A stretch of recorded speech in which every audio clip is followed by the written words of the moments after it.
అందరికీ క్రిస్మస్ శుభాకాంక్షలండి. మౌనంగా ఉన్నారేటి? క్రిస్మస్కి సంబంధించిన సంతోషం కావాలి. పరమనందున్న దేవుడే మన కొరకు మానవుడైపోయి దిగి వచ్చినప్పుడు మనము ఎంత సంతోషపడాలో ఆ సంతోషపడే రాత్రి ఈ రాత్రి. నిజానికి క్రిస్మస్ అనేది 2 రోజులు కలగలిసిన పండగ. ఈ 24వ తారీఖు ఎందుకు మనకు పండగ? ఎందుకంటే దేవుడు మనకొక వరమునిచ్చాడు, ఒక జీవినిచ్చాడు, ఒక బహుమానమునిచ్చాడు. ఆ బహుమానము పొందుకున్న మనకి పండగే కదా. 25వ తారీఖున ఆయన జన్మించాడు. జన్మించినప్పుడు ఆయన్ని ఆరాధించే పండగ. కాబట్టి క్రీస్తు పుట్టాడు అనేది ఒక సత్యము. నేను ఒక ప్రశ్న మిమ్మల్ని అడుగుతున్నాను. క్రీస్తు ఎక్కడ పుట్టాడు? బెత్లెహేములో. ఎక్కడ పుట్టాడు? బెత్లెహేములో. బెత్లెహేములో పుట్టాడా అని మరలా నేను మిమ్మల్ని అడుగుతున్నాను. అడిగినప్పుడు నిజమేనండి, బెత్లెహేము నుండి పుట్టాడు అనేది మన పరిశుద్ధ గ్రంథంలో ఉంది కదా. నిజమే. యేసు ప్రభు బెత్లెహేములోనే పుట్టాడు.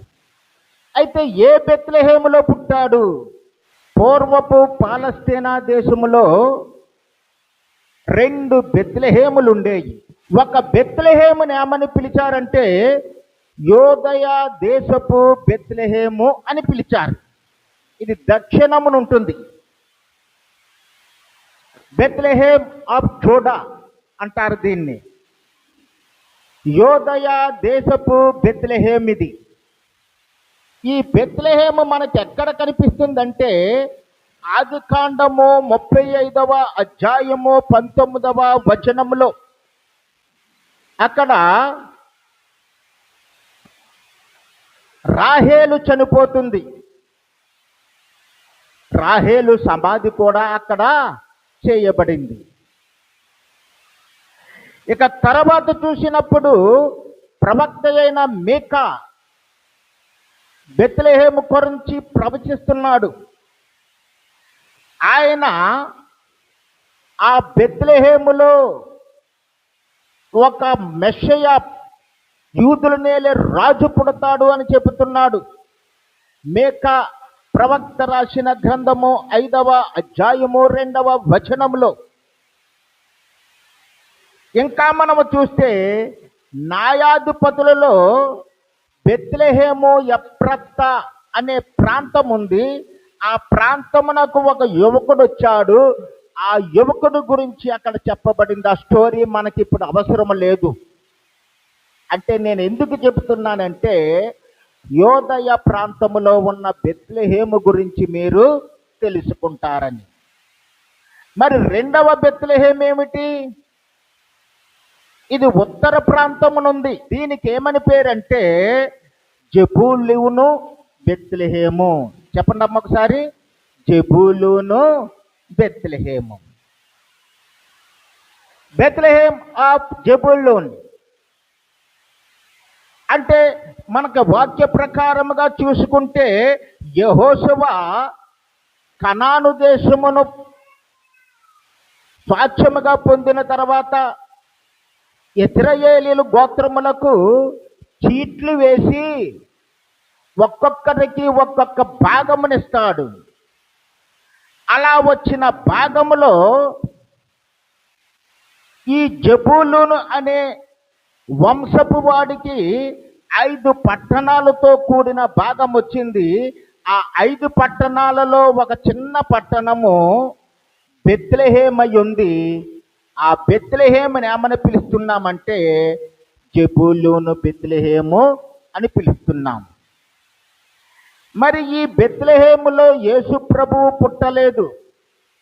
ఏ బెత్లెహేములోనండి? జెబూలూను బెత్లెహేములో యేసు ప్రభువు పుట్టలేదు. మరి యేసు ప్రభువు ఎక్కడ పుట్టాడు? దావీదు వంశంలో పుట్టాడు. దావీదు ఎక్కడ పుట్టాడు? యోదయ దేశపు బెత్లెహేములో పుట్టాడు. అంటే యేసు ప్రభువు పుట్టిన ఆ బెత్లెహేము పేరు యోదయ దేశపు బెత్లెహేము. మీరు ఈరోజు 2 బెత్లెహేముల కోసం విన్నారు. ఒకటి యోదయ దేశపు బెత్లెహేము, రెండవది జెబూలూను బెత్లెహేము. మరి ఈ యోదయ దేశపు బెత్లెహేములో ప్రభువు పుట్టిన రాత్రి చాలా అద్భుతమైన రాత్రిగా ఉంది. ఆ రాత్రి జరిగిన ఒక గొప్ప అద్భుత కార్యము వల్ల ప్రపంచమంతా సంతోషపడిన రాత్రిగా ఆ బెత్లెహేమును మార్చేసింది. మొదటగా మనము చూస్తే ఆ రాత్రి ఏ రాత్రి? ఈ రాత్రి. ఆ రాత్రి అంటే మీరు అక్కడెక్కడో ఆలోచిస్తే మీ మనసు అక్కడ నుండి ఇక్కడికి రాదు. ఈ రాత్రి అనగా ప్రభువు పుట్టే ముందు రాత్రి. ఆ రాత్రి చీకటితో కూడిన రాత్రిగా ఉంది. ఆ రాత్రి ఎలాగుందండి? చీకటితో కూడిన రాత్రి. పరిశుద్ధ గ్రంథము తెరవండి. లోకాసు వార్త ఇందాక పాస్టర్ గారు చదివించారు. 2వ అధ్యాయము 8వ వచనాన్ని మనము చూద్దాము. అప్పటికే యోసేపు మరియమ్మ తల్లిని బెత్లెహేము తీసుకుని వస్తాడు. జనాభా లెక్కలలో వారి పేరు లిఖించాలని. వారికి సత్రములో చోటు దొరకదు.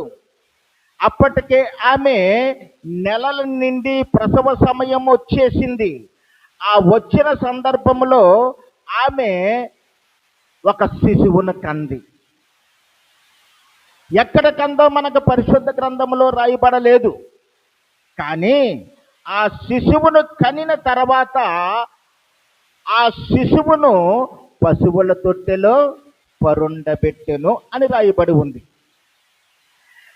ఆ పరుండబెట్టిన ఆ శిశువును అక్కడ మనం చూస్తూ ఉండగా ఈ బెత్లెహేములో ఒక గొప్ప అద్భుతము బెత్లెహేముకు కొంచెము దూరములో ఉన్న గొర్రెల కాపరుల దగ్గర జరిగింది. ఆ గొర్రెల కాపరులు ఏ స్థితిలో ఉన్నారు? ఆ గొర్రెల కాపరులు ఏం చేస్తున్నారు? ఆ గొర్రెల కాపరులు ఎలా ఉన్నారు అని మనము చూస్తే ఆ లోకాసు వార్త 2వ అధ్యాయము 8వ వచనము. ఆ దేశములో కొందరు గొర్రెల కాపరులు పొలములో ఉండి రాత్రివేళ తమ మందను కాచుకొని చుండగా, చాలమ్మా, ఆ దేశములో ఎవరున్నారు అక్కడ? కొందరు గొర్రెల కాపరులు. వారి స్థితి ఏమిటి? వారి స్థితి ఏమిటి అంటే చీకటిలో ఉన్న స్థితి. వారు చీకటిలో ఉన్నారు. అందుకే అక్కడ రాత్రివేళ ఏముంటుందండి? చీకటి ఉంటుంది, అంధకారము కమ్ముకుంటుంది. రాత్రివేళ చాలా కష్టముగా ఉంటుంది, కఠినముగా ఉంటుంది, భారముగా ఉంటుంది, భయము గొలుపుతుంది. రాత్రి నిశ్శబ్దముగా ఉంటుంది. అంటే రాత్రి ఏ సంతోషము ఉండదు ఏ మానవుడికి కూడా. వీరి స్థితి ఎలాగుందంటే చాలా బాధాకరమైన స్థితిలో ఉన్నారు వీరు. చీకటి కొమ్ముకున్న వేళ, అంధకారము అలుముకున్న వేళ, హృదయాన్ని బాధ మెలిపెడుతున్న వేళ, మా బ్రతుకులింతే, మా జీవితాలింతే, మేము ఇలాగే ఉండాలా అని యోచన చేసుకుంటున్న వేళ, వారికి వెలుగు లేక కుంగి కృషించి వారి హృదయము బావురమని ఏడుస్తున్న వేళ, ఆ రాత్రి దిక్కుమంటూ విచారముతో ఉన్నారు. ఎవరంటే గొర్రెల కాపరులు. ఈనాడు కూడా ఆ గొర్రెల కాపరి లాంటి స్థితే చాలా మందిలో ఉంది. మన బ్రతుకులు కూడా అలాగే ఉన్నాయి. మన చుట్టూ అంధకారము, చీకటి, బాధలు, కష్టాలు, శోధనలు, నిందలు, ఎటుపోవాలో దిక్కుతోచని అయోమయ పరిస్థితులు. నా బ్రతుకు రేపు ఏమవుతుందో, రేపు తెల్లారి సూర్యుడిని చూస్తానో లేదో అని బిగ్గుమంట ఎన్నో కుటుంబాలు ఈనాడు కూడా ఉన్నాయి. వారి కుటుంబాలు, వారి జీవితాలు అందరూ కూడా చీకటిలోనే, అంధకారంలోనే ఉన్నాయి. మన జీవితాలు కూడా చీకటిలోనే, అంధకారంలోనే ఉన్నాయి. ఈనాడు ఉన్న కుటుంబాలలో చీకటి పోవాలి, కష్టాలు పోవాలి, అప్పులు పోవాలి, బాధలు పోవాలి. ఇలాంటి దిక్కుతోచని స్థితిలో ఉన్న పరిస్థితులు మారిపోవాలి. అలాంటి పరిస్థితిని మారిపోవాలంటే చీకటి ఏమైపోవాలండి? తొలగిపోవాలి. ఆ కాపరులు చీకటిలో ఉన్నారు. అంతేకాదు, ఆనాడు ప్రపంచమంతా ఆధ్యాత్మిక చీకటిలో ఉంది. ఆధ్యాత్మిక చీకటి అంటే దేవుడి వెలుగు వారి మీద లేదు, దర్శనము లేదు. మలాఖీ నుండి మత్తయి వరకు దేవుడు వారు చేసిన తిరుగుబాటుని బట్టి వారిని విడిచిపెట్టేశాడు. ఆ తిరుగుబాటుని బట్టి వారికి దేవుని దర్శనము లేదు, ప్రవక్తల ప్రవచనము లేదు. ఏమీ లేని స్థితిలో అక్కడ సుమారు 400 ఏళ్ళు గడిచిపోయాయి. 400 ఏళ్ళు చీకటి యుగములో బ్రతుకుతున్నట్టు వారందరూ బ్రతుకుతూ ఉన్నారు. యోహాను సువార్తలో 3వ అధ్యాయము 19వ వచనములో, ఆ తీర్పిదే వెలుగు లోకములోనికి వచ్చెను గాని తమ క్రియలు చెడ్డవైనందున మనుష్యులు వెలుగుని ప్రేమింపక చీకటినే ప్రేమించిరి. చూడండి ఆ దేవుని యొక్క సువార్త ఈనాడు చూడండి. దేవుని యొక్క సువార్త మనుషుల దగ్గరికి వస్తుంది. అనేక మంది, బాబు యేసు లోకరక్షకుడు, యేసును నమ్మండి, రక్షణ పొందండి, మీ చీకటి జీవితాన్ని వెలుగుగా మార్చుకోండి అని చెప్పినప్పుడు వారు వెలుగును విడిచిపెట్టి, వెలుగును ద్వేషించి చీకటినే ప్రేమిస్తూ ఉన్నారు. ఈనాడు మనుషులు ఉన్నట్టే ఆనాడు కూడా ఆ మనుషులు చీకటిలోనే ఉన్నారు. ఈ చీకటిలో ఉన్న వారికి వెలుగు కావాలి. ఈ చీకటిలో ఉన్నవారు వెలుగును చూడాలి. వారు ఆశపడుతున్న వారు ఎవరైతే ఉన్నారో వారు, దేవా మాకు వెలుగుగా రావా అని దేవుణ్ణి ప్రార్థిస్తున్నారు. అనేక దేశాలలో, మన దేశములో కూడా మన ఋషులు బృహదారణ్యకోపనిషత్తులో ఏమని ప్రార్థన చేశారంటే, అసతోమ సద్భుమయ, తమసోమ జ్యోతిర్గమయ, మృత్యోర్మ అమృతం ఘమయ అని ప్రార్థన చేశారు. ఏమిటి ఆ ప్రార్థన? అసత్యము నుండి నన్ను సత్యములోనికి నడిపించు, అంధకారము లేదా చీకటి నుండి నన్ను వెలుగులోనికి తీసుకురా, మరణము నుండి నన్ను అమరత్వానికి లేదా జీవములోనికి తీసుకురా అని చెప్పి వారు ఆనాడు ప్రార్థన చేశారు. ప్రియమైన విశ్వాసులారా, మన బ్రతుకులు ఎలాగున్నాయి?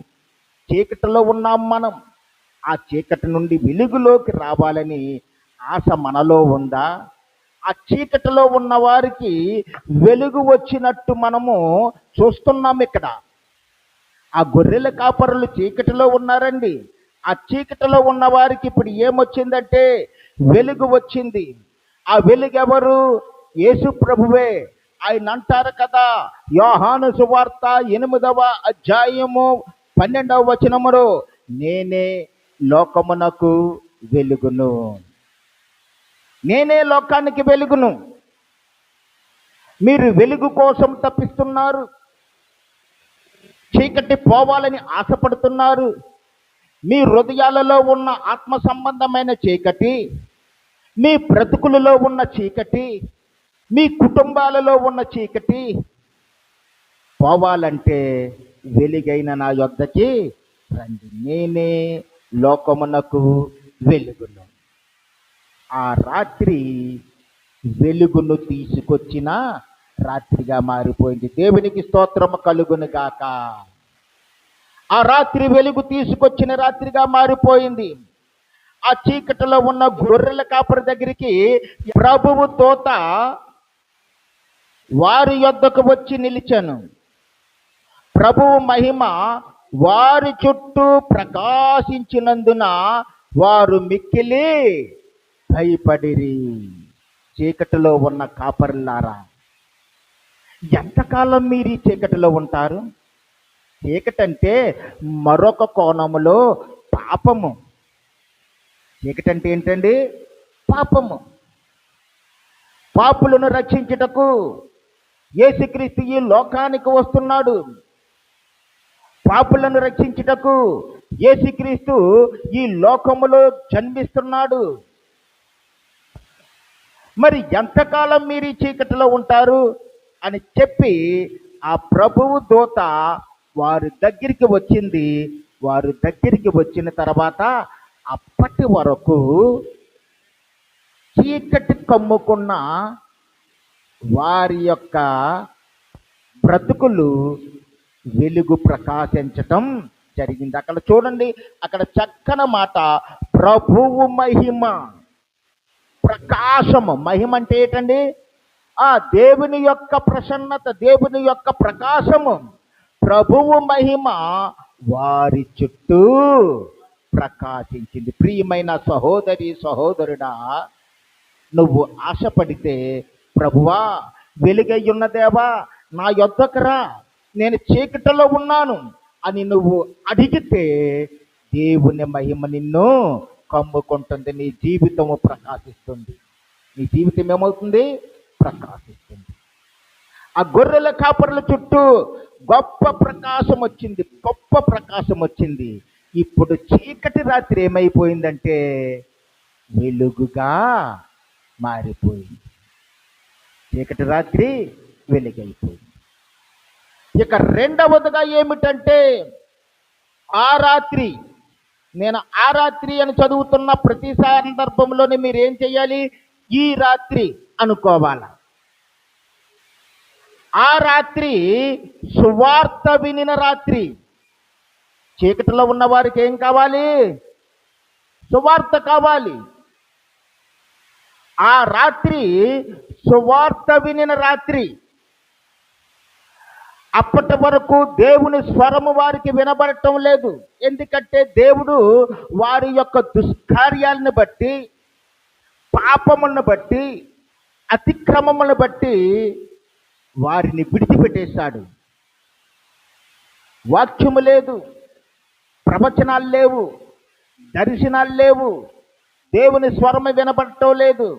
వారు బ్రతుకులు ఎలాగున్నాయంటే టోటల్గా చూస్తే సోదెమ గొమెర్రా ప్రజల బ్రతుకుల వలె ఉన్నాయి. నోవాహు కాలములో ఆ ప్రజల బ్రతుకులను పోలి ఉన్నాయి. కాబట్టి దేవుడు వారిని విడిచిపెట్టేశాడు. ఎన్నేళ్ళు విడిచిపెట్టేశాడు? సుమారు 400 ఏళ్ళు. అంటే మలాకీ ప్రవక్త ఆ గ్రంథము రాసిన దగ్గర నుండి, ముగింపు దగ్గర నుండి మత్తయి సువార్త వరకు వారికి ఏ ప్రవచనము లేదు, దేవుని స్వరము వినపడలేదు, దర్శనాలు లేనే లేవు. కాబట్టి ఇప్పుడు వారికి ఒక సువార్త కావాలి. వారి హృదయాలు భారముగా ఉన్నాయి. వారికి ఒక మనసు ఉల్లసించే సువార్త కావాలి. అప్పుడు దూత వచ్చి అంటుంది, ఏమంటుంది అక్కడ? ఆ 10వ వచనము, అయితే ఆ దూత భయపడకుడి, ఇదిగో ప్రజలందరికీ కలగబోవు మహా సంతోషకరమైన సువర్తమానము నేను మీకు తెలియచేయుచున్నాను. ఏంటది వార్త? గొర్రెల కాపరులారా, ఇదిగో మీరు భయపడకండి. ఈ భయపడకండి అన్న ఈ మాటనట స్కాలర్స్ బైబిల్లో ఎన్నిసార్లు రాయబడి ఉంది అని పరిశోధన చేస్తే 365 రోజులు రాయబడి ఉంది. సంవత్సరానికి ఎన్ని రోజులండి? 365 రోజులు. 365 రోజులు కూడా దేవుడు నిన్నేమంటున్నాడంటే, భయపడకు, నేను నీకు తోడుగా ఉన్నాను. భయపడకు, నేను నీతో ఉన్నాను. నేను ఇమ్మానుయేలు దేవుడిని అంటున్నాడు. ఈ గొర్రెల కాపరులు భయపడినప్పుడు వారిని భయపడకు అని చెప్పి ఆ సువార్త ఏటో చెబుతుంది. ఏమిటి ఆ సువార్త అంటే, దావీదు పట్టణములో నేడు రక్షకుడు మీ కొరకు పుట్టి ఉన్నాడు. దావీదు పట్టణములో నేడు రక్షకుడు మీ కొరకు పుట్టి ఉన్నాడు. 10వ వచనములోనే ఇంకొక మాట అంటుంది. మనం అనుకుంటాం ఈ సువార్త కేవలము ఆ కొద్ది మంది గొర్రెల కాపర్లకేనా? కాదు కాదు, ప్రజలందరికీ కలగబోవు, లోకములో ఉన్న ప్రజలందరికీ కలగబోవు శుభవార్త నేను మీకు చెబుతున్నాను. ఏమిటి ఆ శుభవార్త అంటే, దావీదు పట్టణమందు నేడు రక్షకుడు మీ కొరకు పుట్టి ఉన్నాడు. ఆయనే ప్రభువైన క్రీస్తు. క్రీస్తు అనే పదము గ్రీకు వర్డ్. ఇక్కడ మెస్సయ్య అనేది దానికి సమానమైన పదము. ఇది హీబ్రూ పదము. ఈ పదమునకు అర్థం ఏమిటి అంటే అభిషిక్తుడు అని అర్థం. యూదులకు ప్రవచన గ్రంథాలు ఉన్నాయి. ఆ ప్రవచనాలలో వారికి ఏమని రాయబడిందంటే, మిమ్మల్ని ఏలబోవు అభిషిక్తుడు దావీదు పట్టణములో పుట్టబోతున్నాడు అని రాయబడి ఉంది. దావీదు పట్టణములో పుట్టబోతున్నాడు అని రాయబడి ఉంది. మీకా 5వ అధ్యాయము 2వ వచనం, బెత్లెహేము ఎఫ్రాతా యోదావారి కుటుంబములో నీవు స్వల్ప గ్రామమైనను నా కొరకు ఇశ్రాయేలీయులను ఏలబోవాడు నీలో నుండి వచ్చును. చూసారా, ఈ ప్రవచనాలన్నీ చదువుతున్నారు. ఈ యెషయా ప్రవచనాలు కూడా చదువుతున్నారు. ఏలయనగా మనకు శిశువు పుట్టెను. వారు ధర్మశాస్త్రమును కూడా చదువుతున్నారు. సాతానుని శపించినప్పుడు దేవుడు ఆయన స్త్రీ యందు పుట్టి, ఇవన్నీ వారికి తెలుసు. తెలిసిన వారు ఏమైపోయారంటే గుడ్డివారై చీకటిలో బ్రతుకుతున్నారు. ఈ గొర్రెల కాపరులు జ్ఞానులు కాదు, పామరులు, తెలివితేటలు లేనివారు, ఏమీ లేనివారు. కాబట్టి మరి ఆ గొర్రెల కాపర్లకి దావీదు పట్టణంలో మీ కొరకు ఒక రక్షకుడు పుట్టి ఉన్నాడు అనే సువార్త ఆ రాత్రి వినబడింది. మొదటగా ఏంటి? అది చీకటి రాత్రి వెలుగుగా మారింది. రెండవది ఏంటంటే ఆ రాత్రి సువార్త వినిపించబడింది. ఇక మూడవది ఏంటంటే ఆ రాత్రి పరలోకపు ఆరాధన భూమి మీదకి వచ్చేసింది. పరలోకపు ఆరాధన ఎక్కడికి వచ్చేసిందండి? భూమి మీదకి వచ్చేసింది. ఆరాధన మన పరలోకములో జరగటం చూసాం. యెషయా గ్రంథములో చూస్తే ఆ సింహాసనాసీనుడై ఉన్నవాడిని ఎదుట దూతలు గాన ప్రతిగానములు చేస్తున్నాయి. ఏమని చేస్తున్నాయి? పరిశుద్ధుడు, పరిశుద్ధుడు, పరిశుద్ధుడు, పరిశుద్ధుడు అని. ఆరాధన ఎక్కడ జరుగుతుంది? పరలోకములో జరుగుతుంది. ఆరాధన ఎవరు చేస్తున్నారు? దూతలు, మహాదూతలు చేస్తున్నారు. ఆరాధన అంత గొప్పగా ఉంది. మరి ఇప్పుడు ఆ ఆరాధన ఎక్కడికి వచ్చేసిందంటే భూమికి పరలోకానికి మధ్యలోకి వచ్చేసింది. గొర్రెల కాపరులతో చెప్తుంది కదా దూత, దానికి ఇదే మీ కానవాలు. ఆ శిశువు పుట్టుగుడ్డలతో చుట్టబడి ఆ ఒక తొట్టులో పరుండు పడి ఉంటాడు. మీరు వెళ్ళి చూడండి, మీ జీవితాలు ధన్యమైపోతాయి.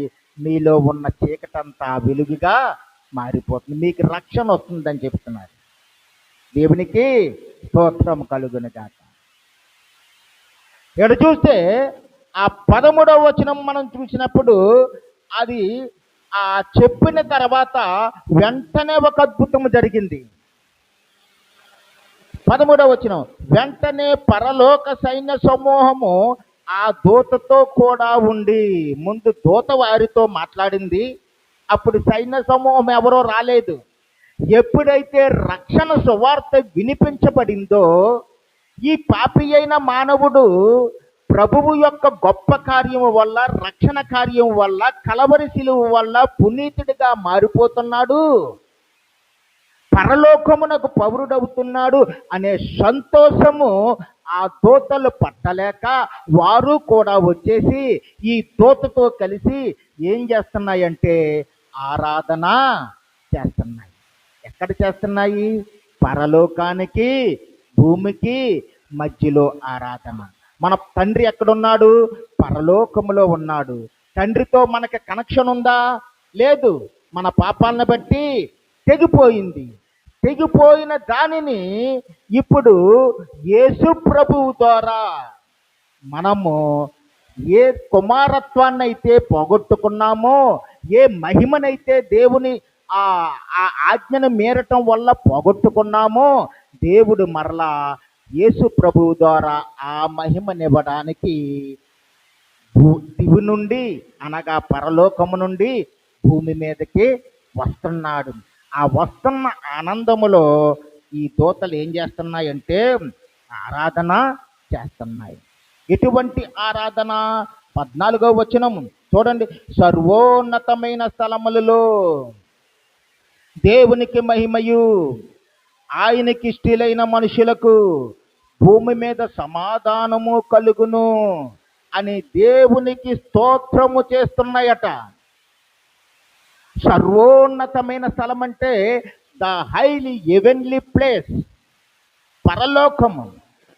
సర్వోన్నతమైన స్థలములలో దేవునికి మహిమ వస్తుంది. ఎందుకు మహిమ వస్తుందంటే ఈ భూమి మీద రక్షణ కార్యము జరుగుతుంది. ఆ రక్షణ కార్యము జరిగించటానికి పశువుల పాకలో ఒక శిశువు ఉన్నాడు. ఆ శిశువే యేసు. యేసు అనే మాటకు అర్థం ఏమిటి? రక్షకుడు. ఆ రక్షణను తలంచుకుని గొప్ప ఆరాధన జరుగుతుంది. ఆ ఆరాధనలో ఏమంటున్నారో తెలుసా? ఆయనకిష్టులైన మనుషులకు భూమి మీద సమాధానం. ఆయనకి అందరూ ఇష్టమే. అందరూ కూడా ఆయన స్వరూపములోనే కదా చేయబడ్డాము, ఆయన పోలికలోనే కదా చేయబడ్డాము. ఆ స్వరూపాన్ని పోలికని పోగొట్టుకున్నాం మనం. పోగొట్టుకున్న మనల్ని, పాపులైన మనల్ని మరలా తన కుమారుడి ద్వారా రక్షించుకోవడానికి దేవుడు ఒక రక్షణ ఈ క్రిస్మస్ రోజున ఈవుగా మనకిస్తున్నాడు, బహుమానముగా ఇస్తున్నాడు, వరముగా ఇస్తున్నాడు. అందుకే ఈ రోజున ఏమన్నామంటే క్రిస్మస్ ఈవ్ అన్నాం. ఏమన్నాం? దేవుడే మనకు బహుమానముగా వచ్చిన రోజు. దేవదేవతలు క్రిస్మస్ ఆరాధన చేస్తూ ఉన్నాయి. ఇప్పుడు ఈ ఆరాధన ప్రకటన గ్రంథంలోని కూడా ఉంది.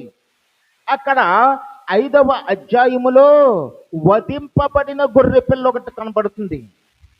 ఆ వధింపబడిన గొర్రెపిల్ల మన ప్రభువైన యేసే. ఆయన రక్షణ ఇవ్వడానికి పుట్టాడు. మన పాపముల మీద కొరకు ఆయన ప్రాణం ఇవ్వడానికి పుట్టాడు.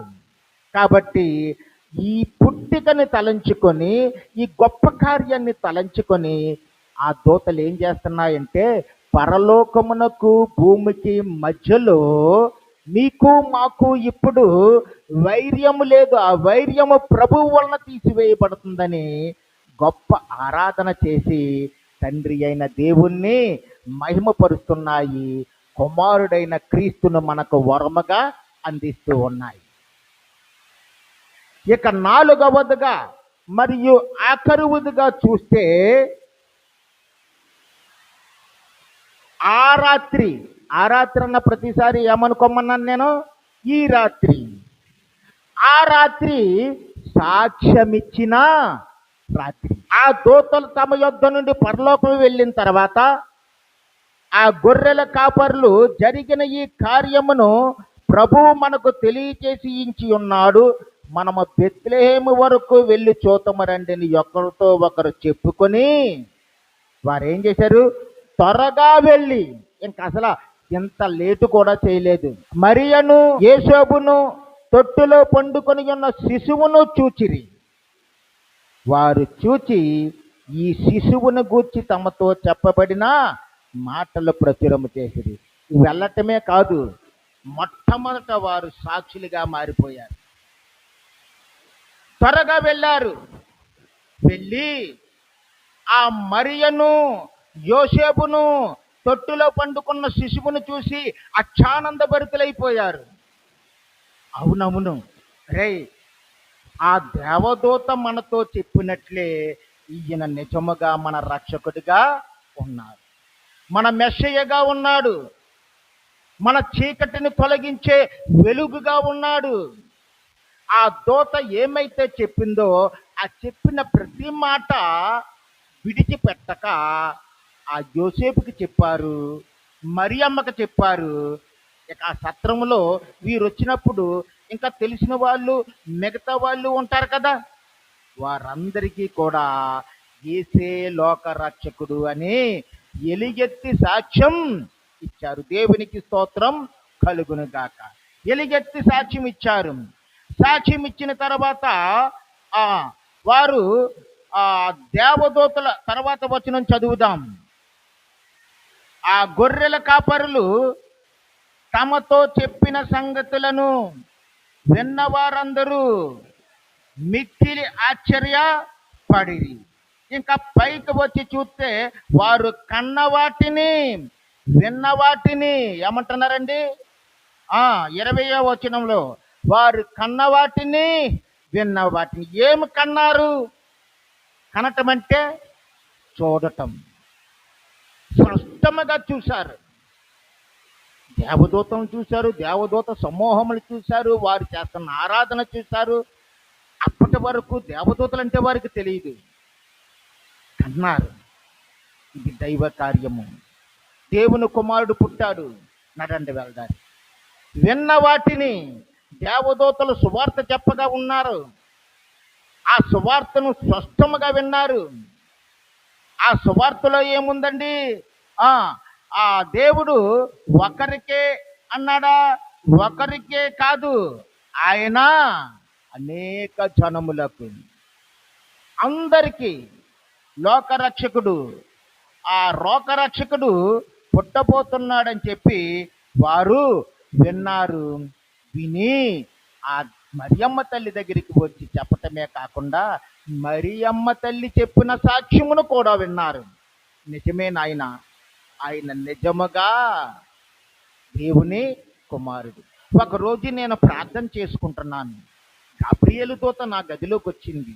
వచ్చి దయాప్రాప్తురాలా నీకు శుభమని చెప్పి, పరిశుద్ధాత్మ శక్తి, పరిశుద్ధాత్ముడు నిన్ను కమ్ముకుంటాడు, పరిశుద్ధాత్మ శక్తి నిన్ను కమ్ముకుంటుంది, నీవు ఒక శిశువును నీ గర్భములో ధరిస్తావు,